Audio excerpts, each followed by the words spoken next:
Hello guys, आज हम पढ़ने वाले हैं Mendel's law of independent assortment. तो यहाँ पर आप इसकी हेडिंग देख पा रहे हैं। इसके बाद मैं आपको इसकी डिफिनीशन बताऊंगा। डिफिनीशन के बाद इसके एग्जांपल्स बताऊंगा, और जब मैं इसके एग्जांपल्स आपको एक्सप्लेन करा दूंगा तो उसके बाद आपको ये डिफिनीशन पढ़ना बहुत ही ईजी लगने लग जाएगी और तुरंत याद भी हो जाएगी। तो शुरू करते हैं इसकी definition. What is the Mendel's law of independent assortment? तो होता ये है, मैंने लिख रखा है, according to law of independent assortment, alleles of different genes are inherited independently within the organism.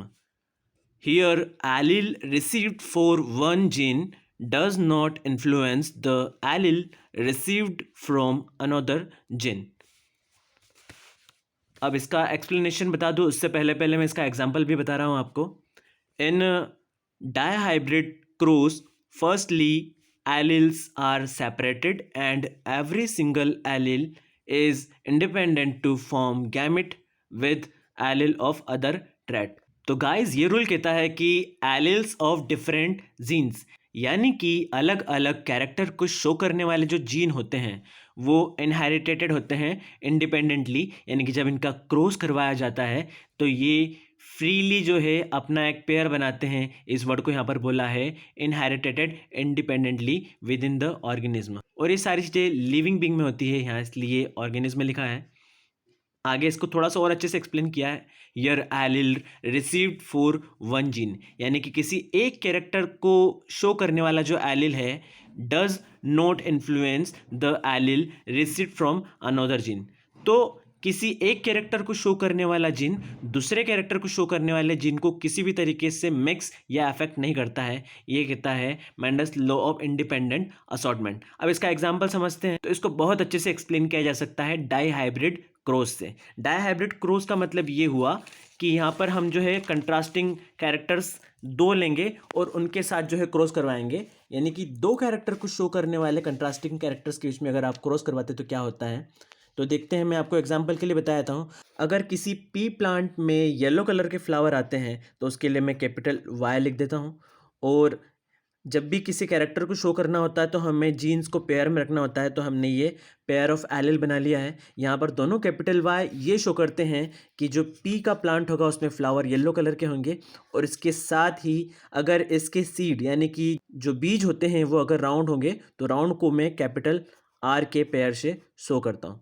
इसके बाद येलो कलर का कंट्रास्टिंग कैरेक्टर हम ग्रीन ले लेते हैं। ग्रीन को शो करने के लिए हम स्मॉल वाई ले लेते हैं। और राउंड का कंट्रास्टिंग कैरेक्टर रिंकल्ड, रिंकल्ड यानी झुर्रीदार बीज के लिए अपन एग्जांपल लेंगे तो इसका ही शॉर्ट लिख देते हैं, छोटा वाला स्मॉल आर, स्मॉल आर। इससे हमको जो है एग्जांपल शो करने में इजी हो जाएगा। अब यहाँ पर देखिए हमने दो कैरेक्टर लिए हैं, येलो एंड राउंड, और यहाँ पर क्या दिख रहा है, ग्रीन एंड रिंकल्ड।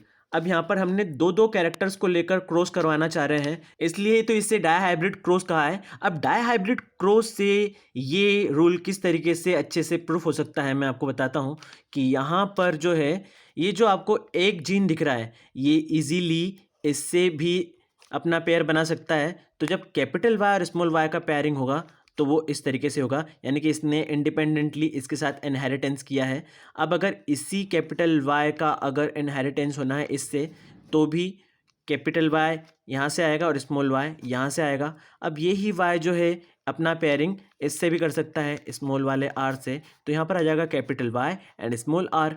और ये ही जीन अगले वाले आर से भी इनहेरिटेंस करके कैपिटल वाई एंड आर बना सकता है। उसी तरीके से अगर इस आर की बात करें तो ये भी जो है चाहे तो y के साथ अपनी पेयरिंग बना सकता है, इस वाले y के साथ अपनी पेयरिंग बना सकता है। सो गाइस, इससे ये प्रूफ होता है कि यहाँ पर जितने भी कैरेक्टर्स दिख रहे हैं, कैरेक्टर को शो करने वाले जीन हैं, ये इंडिपेंडेंटली चारों में से कोई भी जीन यहाँ के किसी भी जीन से पेयरिंग कर सकता है। इसीलिए तो इस रूल का नाम है Mendel's law of independent assortment, यानी कि हर एक जिन फ्री है अपने किसी दूसरे जिन के साथ पेयरिंग करके अपने कैरेक्टर्स को शो करने में। और यहाँ पर ख़ास बात ये है कि सारे जीन्स एक साथ में भी होंगे, लेकिन ये आपस में किसी के भी कैरेक्टर्स को जो है अफेक्ट नहीं करने वाले हैं, यानी कि सभी का कैरेक्टर अपने आप में जो है सेव रहेगा।